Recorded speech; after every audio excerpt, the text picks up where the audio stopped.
Broadcasting live from atop the Rocky Mountains, the crossroads of the West. You are listening to the Liberty Roundtable Radio Talk Show.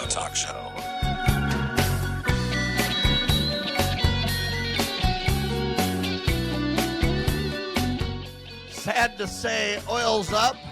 Nukes are everywhere.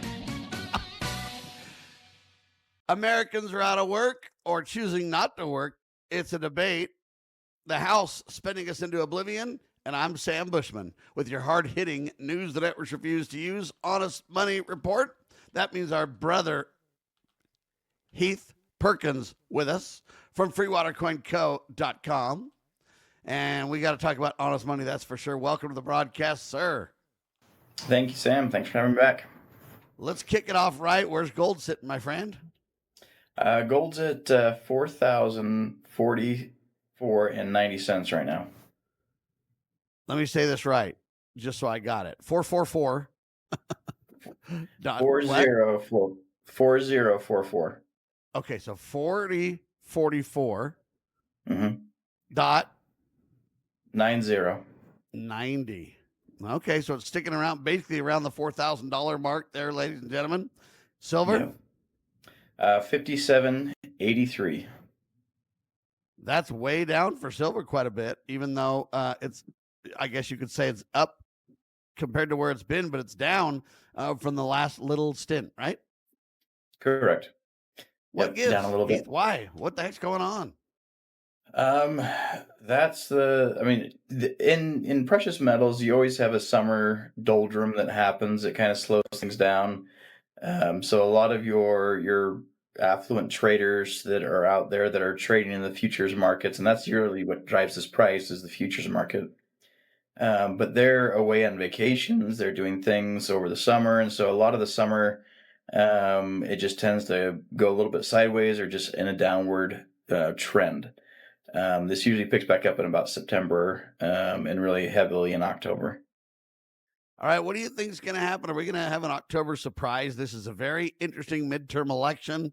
The Democrats got spanked really hard in 2024 kind of thing. And, then now they're saying they're going to come back with a vengeance. And, it's all up in the air. Many people say they're going to lose the House, lose the Senate, I'm kind of wondering a little bit more. They say it's the economy stupid. I'm wondering about the economy. Do you think we're going to have an October surprise or something's going to happen, or do you think it's going to be stable? I tend to think that if we don't see an October surprise, we're going to have something very interesting happening in 2027. Everything's kind of coming to a head, whether it's the financial arenas around the world where most nations are losing the ability to pay the interest payments. It's getting harder and harder to do that. To war and economic instability that's caused by that. So there's a lot coming to a head right now simultaneously, and so that's why I think if we don't see something in October, it's going to be something in 2027 that's going to be something that shakes us up pretty good.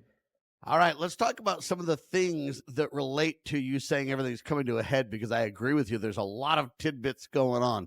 The first one I've got coming out of the gate, the headline says this: 105.8 million Americans are, quote, outside the workforce as labor force hits low since 2021. And they say a record 105 million. They're classified as not in the workforce. That's according to the U.S. Bureau of Labor Statistics. That's published by the Federal Reserve of St. Louis. And the category, by the way, though, includes retirees, students, people with disabilities, caregivers, others who are not currently working or actively seeking work. So, it's not just people who aren't unemployed. I mean, if you're retired, if you're a student, they may not need to be employed. But the alarming number relates to this. The labor force shrank by 832,000 people in a single month. They say pushing the labor force down to 61.5%. That's a low. And economists are saying, hey, understand that much of the increase reflects, baby boomers retiring and everything else. The labor force, though, is really suffering because young men are simply refusing to work at unprecedented levels. Is that part of what you're talking about, Heath? Yeah. So you have a lot of so real quick in 1964, $1.25 was minimum wage, and that $1.25 in silver quarters is the equivalent to about $52 an hour today. So Whoa, say that one more time. That's the just, that ability number's startling. Hold on, say that again. yes. So in 1964, $1.25 was minimum wage. That $1.25, because they had silver quarters then, that $1.25 in silver quarters is the equivalent to $52 today. Woo! So Yeah, that was you'd be their making minimum $100,000 a wage year, baby. compared. It's nuts. It's $104,000 a year was their minimum wage compared to our money Woo-hoo! today. So our Okay. money is worthless. People understand that. People know that it takes so much more, the gig economy kind of thing, so much more to actually make it these days. The hope that was there for the American dream has really struggled, and a lot of youth are feeling that, and they just like, I won't have what my parents have. I won't have what my grandparents have. I won't have those things because there's no reality that I can see right now that will achieve that. So it's a struggle for them. But one of the things that I researched back in the day when Obama got into office was the unemployment numbers. They started taking people who were more than 6 months unemployed off of the workforce. So they just no longer were part of the workforce, regardless if Yeah, that you was toss they them in couldn't no find a man's job. land, if you will, right? Exactly. So the numbers that they want to get, they can keep changing the formula and get to where they want to get with unemployment. But when it comes down to it, you have this very interesting dynamic when it comes to uh, they don't count individuals who are still looking, who haven't found that job after 6 months. Like that's still part of the workforce, but they don't count it anymore because they don't want the numbers to look bad for unemployment. We've struggled with them playing around with formulas for a very long time, from the consumer price index to the unemployment numbers. It's just, again, like you have a bean counter that literally asks the individual like what number you want to get to, and I'll change the formula to get there, and they can do that. And they've done it multiple times. So, but what we're really seeing is a struggle, not just on a individual level, but on a national level. The nations are starting to lose their ability to afford their interest payments. We are so far in debt, these interest payments are getting to a point where every nation is struggling, and that's where I'm saying everything's coming to a head. Like financially, the debt the world has accumulated is so severe, and this has never happened before. Like before, you'd have a nation here, a nation there, and sometimes a couple together due to wars and things like that. But we've never seen a moment in history where all nations simultaneously come to a point where they're all this strapped with debt, as well as a lot of their citizens. I mean, here in the U.S., we're sitting over.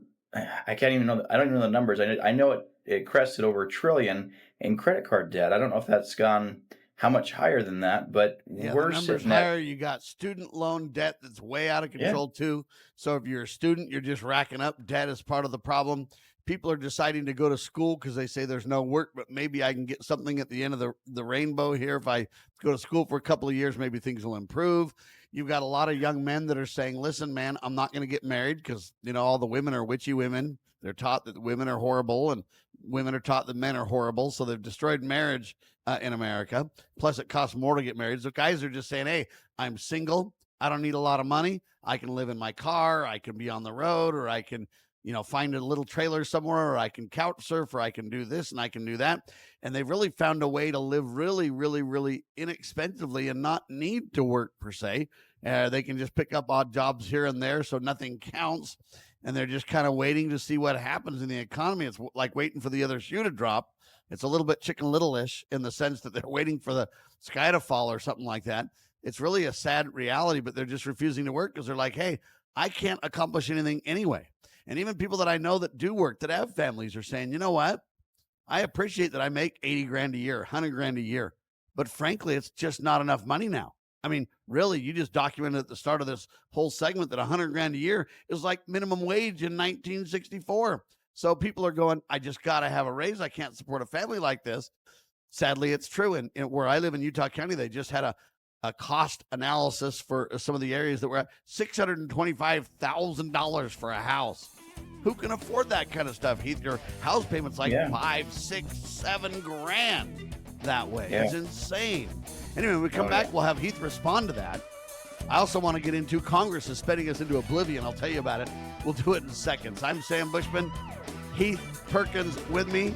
freewatercoinco.com. You've got a friend in the honest money business. How's that? All right, we'll talk more in seconds.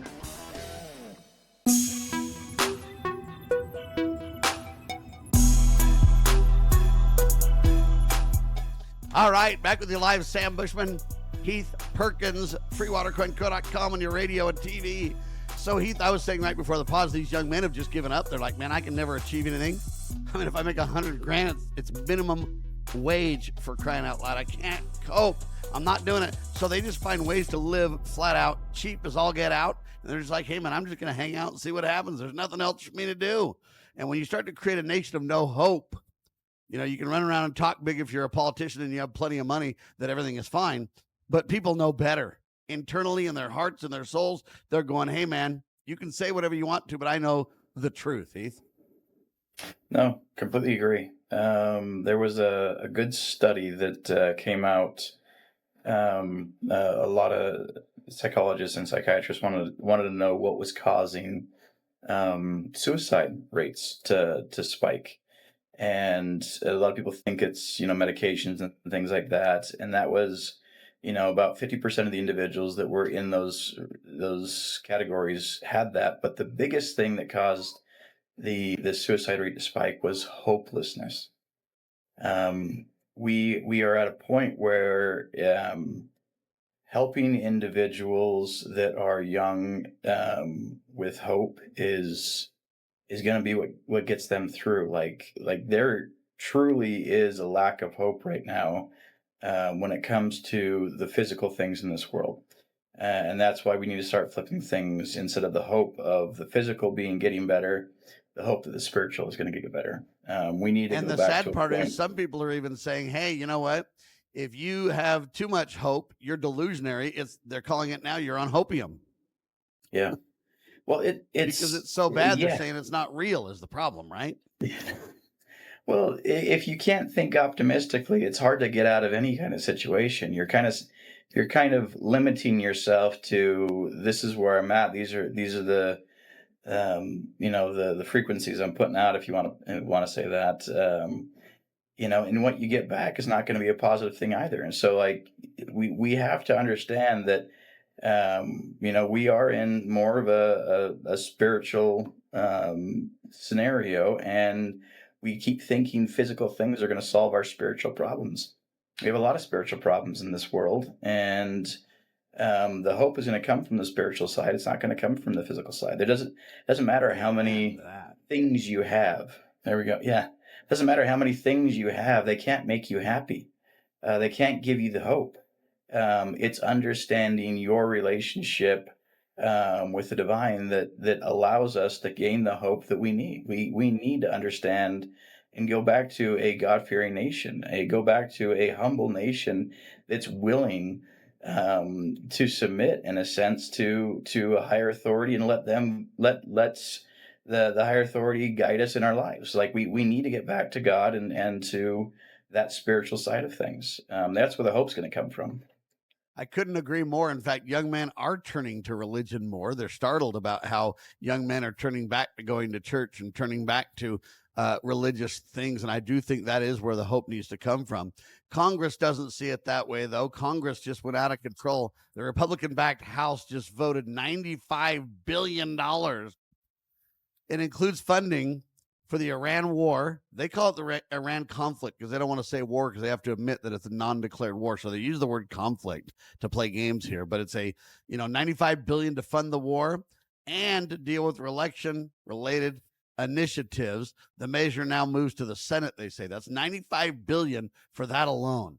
Then they also House approved nearly 1.15 trillion. That's a T, $1 trillion defense spending authorization. So NDAA passed. And the bottom line is it's 1.15 trillion. That now goes to the Senate. So, I mean, they're just spending us into oblivion.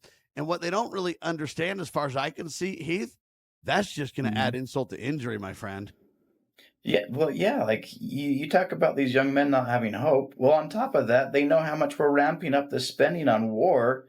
Like, and they're the individuals at the fighting age to have to go to these wars. Like I would be discouraged as a 20-year-old these days because, like, yeah, I can't afford things, and then on top of that, my nation wants to go to war, and I'm probably going to get pulled into that. Like, there's a very, I mean, I truly understand how these youth are struggling with these ideas that, hey, where's the shining light? Where's the light at the end of the tunnel on this one? Because they're not seeing it, and nothing that Congress is doing. I mean, this is 1.5 trillion versus 1 trillion prior. So a full 50% increase in the budget you got there for the defense. I mean, we are looking at obviously wars in the future. We're looking at higher prices across the board with fuel going up, the oil prices going up. Because of these conflicts that we're in.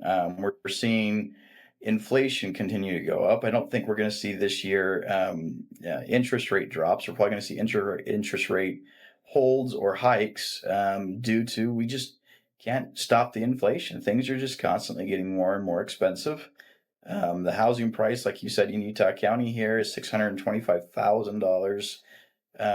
I've been priced out of this county. I actually bought land in a county south of here because I couldn't afford this county anymore. I've lived here since I was 5, and I can't afford this. So I'm not quite out of the scenario as these 20-year-olds in the sense that building something or growing something is still in my near future, but it is getting a little bit of a struggle, and the hope is fleeting when it comes to the physical again. So like I mentioned before, we've got to go back to solving spiritual problems, hope, and hopelessness, and things of this nature where we have depression and things that come from that. We need to solve these spiritual problems with spiritual things. We need to stop thinking that the physical is going to create the happiness, create the drive, create the hope in us. But I honestly see how these young men, they feel like they're going to have to go to war and fight someone else's war, and they can't even afford to live. Again, like I stated before, like $104,000 is the equivalent of minimum wage in 1964 in our dollars, compared if you're comparing silver. It's a really difficult scenario to be in, but the hope truly comes from the spiritual side, and this is why they're all flocking back to it. No doubt about it. Turns out that oil prices climbed to a 6-week high as the U.S. war continues. Also, the U.S. Secret Service now reporting that the threat environment is the highest we've ever seen in 2026. That means the U.S. Secret Service is saying, hey, the threat of assassination or murder, whatever you want to call it, for a lot of the high-profile officials is at an all-time high. That's not a good thing at all, right? And then we sign a nuclear agreement. It's a nuclear cooperation agreement with Saudi Arabia. That sounds good right now because they say they're going to use it for peaceful purposes and for power. But how long till that'll change? Energy Secretary, his name is Chris Wright, basically said, hey, they signed this agreement. It's all good. But how long will it be till there's a bad actor over there that then decides to use it for sinister purposes? And then that'll escalate even further our concerns. Then the Trump administration broadens technology exports to the United Arab Emirates. The administration approved wider exports of advanced U.S. technology, despite external concerns or other people saying, you know what, that can backfire and end up in the hands of the Chinese. So I don't know where this goes, but I think everything we're doing is bringing this to a brink, as you bring up, Heath. That's why I mentioned this. Yeah. No, we are shooting ourselves in the foot again and again and again. And it seems like this is just the momentum that we're taking. Um, it's almost like we have to decrease America's ability to actually stand as a nation, in order for us to move forward in this new system that they're creating. It's a very weird scenario where everything that's happening has been to degrade, and to undermine the U.S.'s ability to provide for its own nation and be self-sufficient here. Yes, we have the ability to print money because we're the reserve currency, and that's the only thing that's really kept us going. But even all the way back to, George W. Bush opening, or George Herbert Walker, the older one who's passed away, he opened up China to the rest of the world, and part of that agreement with China was, if you use Chinese labor, you also have a Chinese partner, which means they have access to all your patents.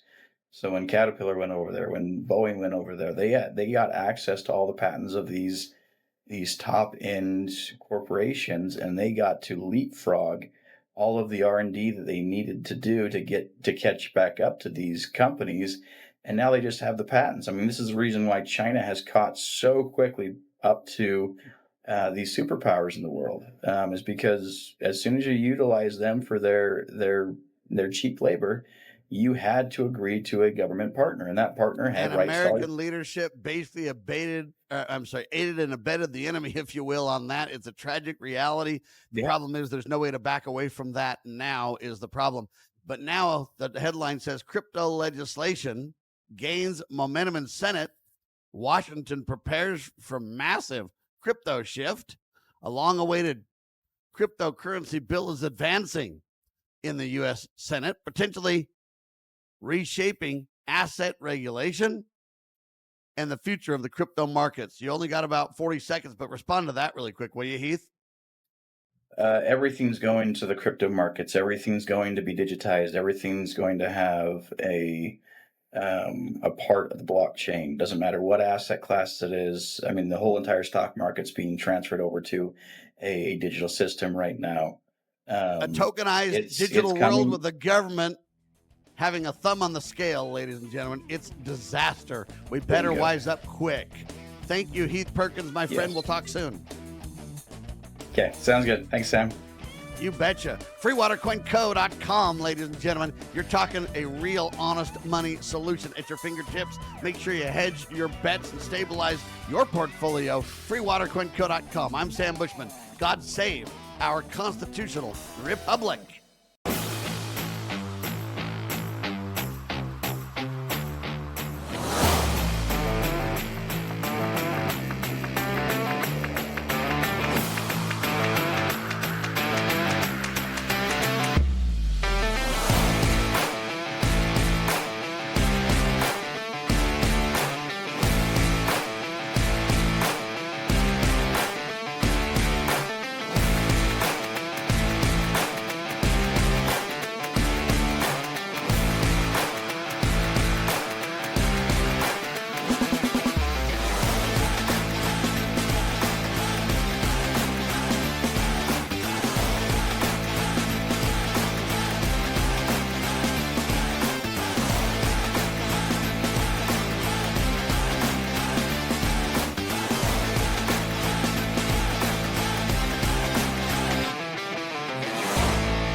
Heath Perkins with us, ladies and gentlemen. FreeWaterCoinCo.com. The Honest Money Report continues. So there's a lot of news going on, but this one I really want to dig into with you a little bit, Heath, because this is critical. Headline says crypto legislation gains momentum in Senate. Washington prepares for massive crypto power shift. And then it says a long-awaited cryptocurrency bill advances in the U.S. Senate, potentially reshaping digital asset regulation and the future of crypto markets. They're going for broke on this one, buddy. Yeah. No, this is the direction they've been wanting to go. I mean, BlackRock just backed it all. They're tokenizing everything right now, and they are in a frenzy to tokenize everything by the end of the year. Or not, well, as much as they possibly can by the end of the year. Their goal Maybe I ought eventually to is to start the tokenize phrase everything. no toke, huh? Yeah, no, no. Yeah, but it's a struggle because this is Trump's ability to sell debt. Like you can't sell debt to other nations because no one wants it because they know how far in debt we are.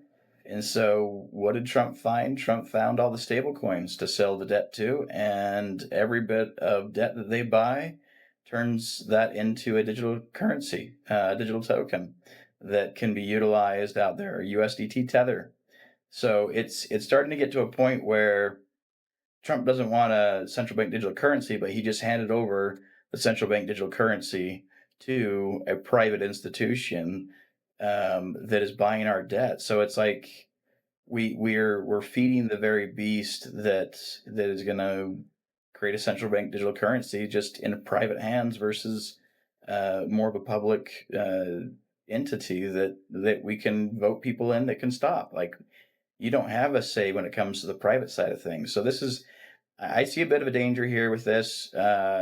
Yes, it's another individual by our debt, so we can keep going forward and we can keep kicking the can down the road and we can keep borrowing endless amounts of money that we can't afford. But at the same time, you don't have any regulation that can stop these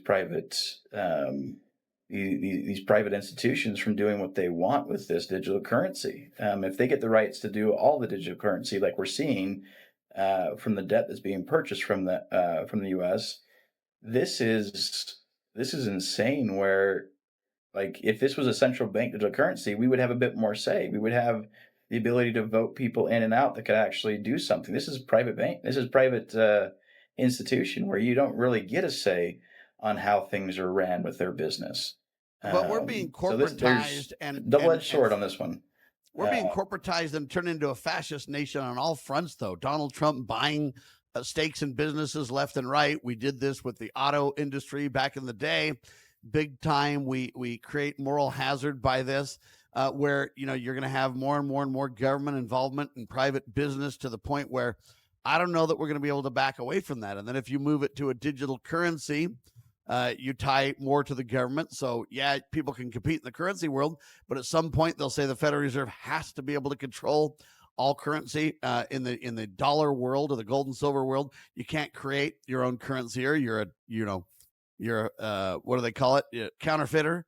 And pretty soon they're going to say, hey, you know what? We can't have counterfeit digital currencies competing, because if you have BRICS competing with the US dollar over the oil market and or whatever, and then you have basically digital currency competing with the American dollar on that side of things, and you have these private currencies out there that everybody's trading in, at some point they'll say you can't do that, it's counterfeiting. They'll have to, or they'll lose the game, right? Correct.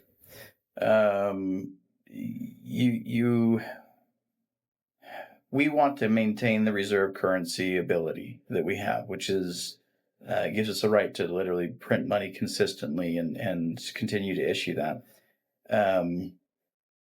without any kind of like oversight that we would normally have. And the downside of us printing is the rest of the world kind of has to follow suit due to our value of our dollar is going down. So the rest of the world wants to bring their currency values down so that they can continue to sell to us. So the right that we have, it's a lot of power. A lot of power comes with the ability to be the reserve currency. And if that's being threatened, like the BRICS nations are trying to right now, it's up for grabs. There's a lot of nations that are now siding with the BRICS, including United Arab Emirates, Saudi Arabia. A lot of these nations are over there looking at, okay, this seems to be the route that we should be taking. The BRICS nations want to go with a physical, gold and silver backed kind of a central bank digital currency, where the U.S. wants to go with more of a debt backed central bank digital currency. I see theirs as, a precious metals individual that is the better option of the two. When you're backing a digital currency with just debt, I mean, that doesn't that doesn't give anyone confidence that you're going to be fiscally responsible, because you're just adding more debt to the problem. So a lot of people are seeing what China, all the BRICS, Brazil, Russia, India, China, and South Africa, plus all their additional inductees into that group over the last couple of years. They are leading the way. And a lot of the world, due to our relations internationally, has really been put off by the U.S., and we have lost a lot of our good friendships that we've had in the past. A lot of people have been called on the carpet and then said, "Hey, you guys need to start covering your own debts, your own bills, your own purchasing into these programs." And we've stopped. Supporting in the way we've supported in the past, but we've also made some very, strained relationships internationally due to this as well. So it's hard, because BRICS really has a good position right now, where they are coming in with a very strong system that is more sound than ours, due to it being backed by something real versus us backing it by debt. So I don't see how the nations don't see that as a benefit. And if they want to go with something more real and less debt based, I mean, that tends to be the direction they take, is going Here's with the BRICS. concern that I have, Heath, right now. The dollar's certainly volatile, as we've seen, right? And certainly Yeah. oil has got some volatility because of, it's controlled through the Straits of Hormuz, or only a few places. Gold and silver could be accessed anywhere in the world. It seems like when people obey God, they can find gold and silver. And when they don't, gold and silver is very slippery and difficult to find. But I bring this up because I think digital currency is even more volatile than that. It's subject to memory chips. It's subject to digital data mining, which means make computers run algorithms to generate. If you have memory problems or hard drive problems or component problems for computers, or if computers go away instantly, or if power turns off, or any of those other things, it's much more subject to volatility than even the US dollar, which I know sounds impossible, but I'm convinced there's truth to that. And so we are going to go from the frying pan into the fire with volatility if we embrace digital currency, from political battles to, who knows what, right? No, I agree. I've been doing a little research on the tokenization, which is right alongside the digital currency stuff. And if there are breaches within certain data systems, they can burn all the tokens and reissue those tokens. The downside is, when you reissue those tokens, the ownership does not transfer to that new token. So there's going to be a heyday if we have any kind of a data breach in these tokenized systems. We've all known the digital system has had issues. Ever since we started with dial-up, we've known that things have had issues. So a lot of the world's mafia is going after these cyber hackers that can go in there and... Go ahead. Hey, Heath, hold on, stay right there, my friend. We're going to keep you hostage for another 15 minutes, okay? Okay, don't move anymore, all right? Sam. All right, stay there. It isn't going to be fun for you, my friend, all right? Hold on. All right, ladies and gentlemen. Heath Perkins with me, ladies and gentlemen. freewatercoinco.com.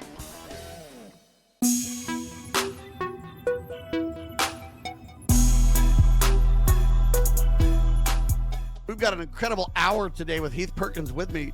freewatercoinco.com. We're talking about honest money. We're talking about the concerns moving to digital currency, spending ourselves into oblivion. The young men won't even go to work because they're afraid, well, why do that? There's nothing for me there. I can't make enough money to do any good with the inflation out of control.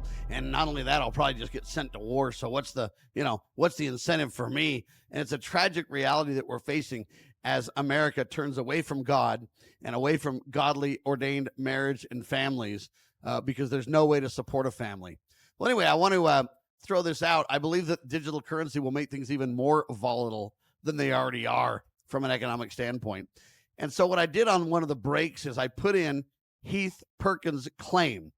He said, hey, in 1964, minimum wage was $1.25. And now in real money, based on constitutional currency, gold and silver, that would be about $52 an hour today. That would be minimum wage, people. And so I put that into ChatGPT to see what ChatGPT would say about it. Kind of a fact check in a way. And it fact checked by doing the following. I think this is really incredible. And I want Heath to be able to respond to this. They say the short answer is yes. A figure of around $52 an hour is if you use gold and silver as the measuring stick. So they admit Heath is exactly 100% right. The short answer is yes. Then they go on, though, and the explanation is the weirdest thing I've ever seen in my life to try to get around admitting the truth. So it says this, but, a big, huge but there, Heath. No, it's not accurate. If you're talking about inflation or purchasing power, they're completely different explanations. Then they say this, comparison one, inflation is the standard government measure. 1964 federal minimum wage, yeah, it was $1.25 an hour. Adjusted using the Consumer Price Index, CPI, it's really $13 to $14 an hour if you kind of compare it to that. So they say by the government's inflation measure, $52 an hour is not correct. Then their second argument, comparison two, the silver is the sound money comparison. This is where the much higher number comes from. And then they admit what we're saying. They do the 5 quarters equals $1, et cetera. And then they compare silver, then they compare gold, and they admit in both cases it's correct. In fact, it might even be higher according to current silver and gold prices, but on the average, Heath is right. And then they say this, and this is the most important part, and then I want you to respond, Heath. Why people disagree. The disagreement isn't really about the arithmetic. No, sir, it's not about the math, Heath. It's about which yardstick we should use to measure the value of labor. Economists generally use government numbers, not sound money. Sound money advocates argue that gold and silver are the best long-term measurement we have.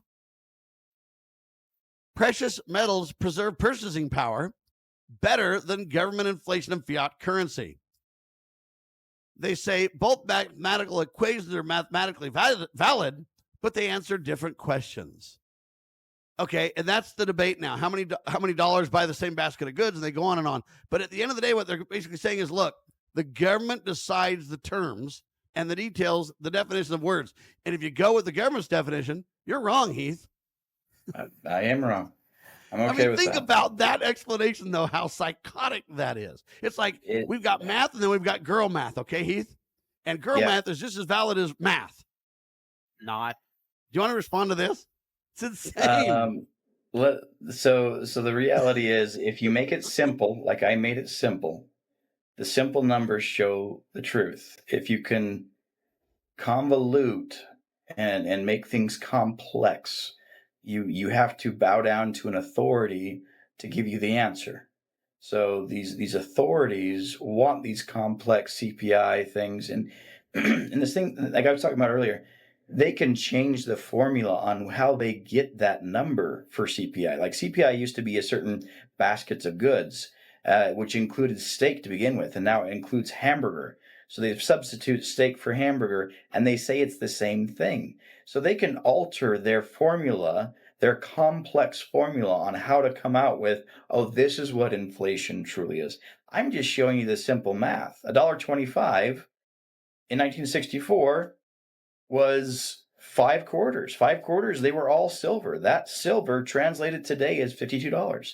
It's a simple formula. Anyone can do it. Anyone can see it, but they want complexity. So yeah, that complexity is the struggle we have. The complexity of we have to have an authority that we utilize in order to understand this complex thing. We don't need complexity.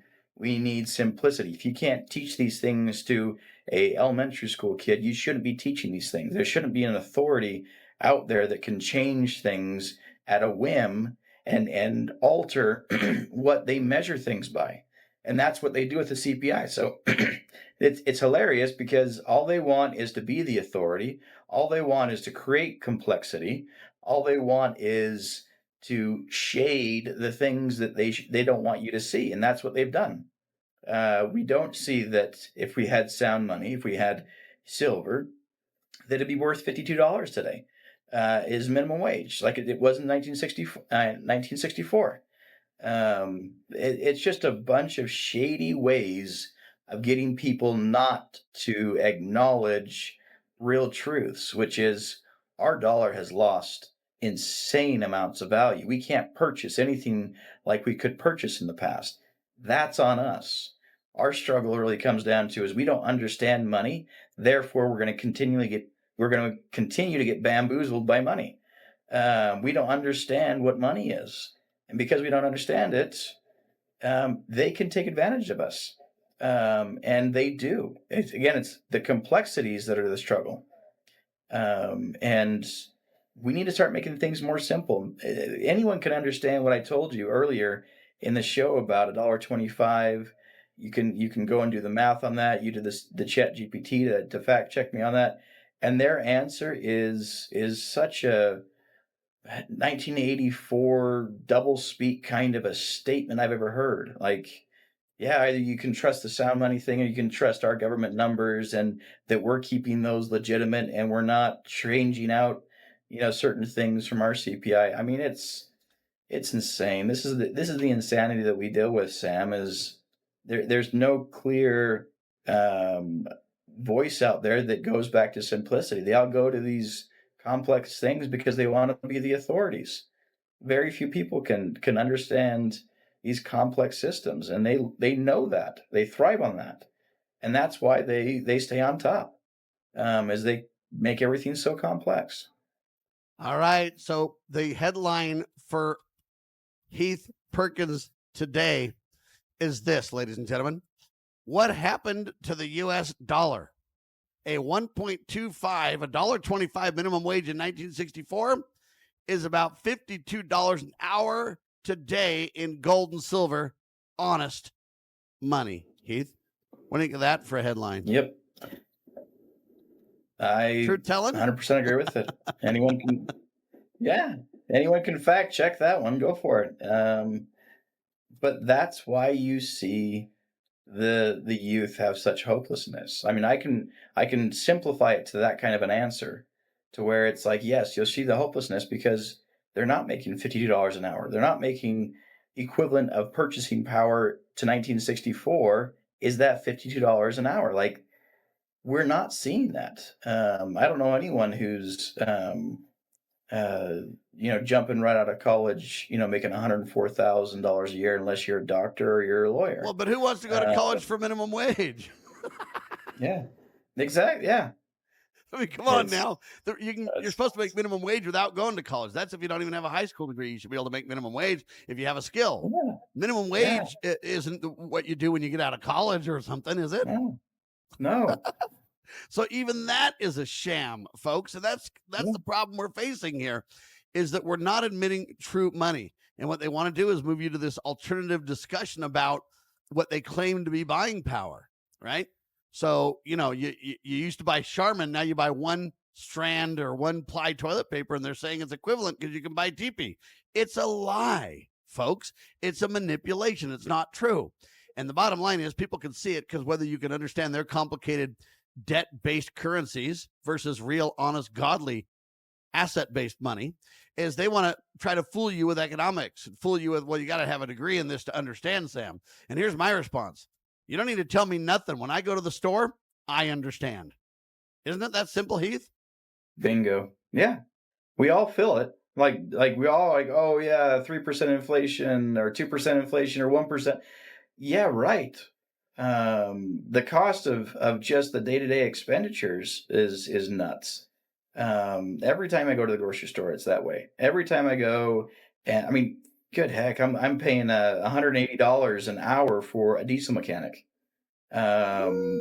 Yeah, like it's not a cheap scenario anymore to own a diesel vehicle, a diesel truck. I mean, it's insane. Well, how much is a gallon of diesel of gas now? $5.25 or somewhere in that range. It's Yeah, so it's up there, It's and almost it's the going to same keep as a going. quarter pounder or a Big Mac. Now you go to the Big Mac index, and it shows the same Yeah, reality check, right? exactly. All right, ladies and gentlemen, constitutional currency, that's what it's all about. If you want honesty in the economic discussion, we're here to bring you the Honest Money Report with Heath Perkins, ladies and gentlemen. Heath Perkins from freewatercoinco.com. Get a hold of him if you want to hedge your bets and stabilize your portfolio with honest money. Thank you, Heath. You're welcome, Sam. Have a good day. There he goes, doing a phenomenal job. As always, you are watching the one and only Liberty Roundtable Live. It's always about God, family, and country. Our goal to promote God, family, and country everywhere we go in the media and our lives. Defending truth, freedom. And we know that the Savior Jesus Christ will return, and that's where we put our hope. God save our constitutional republic.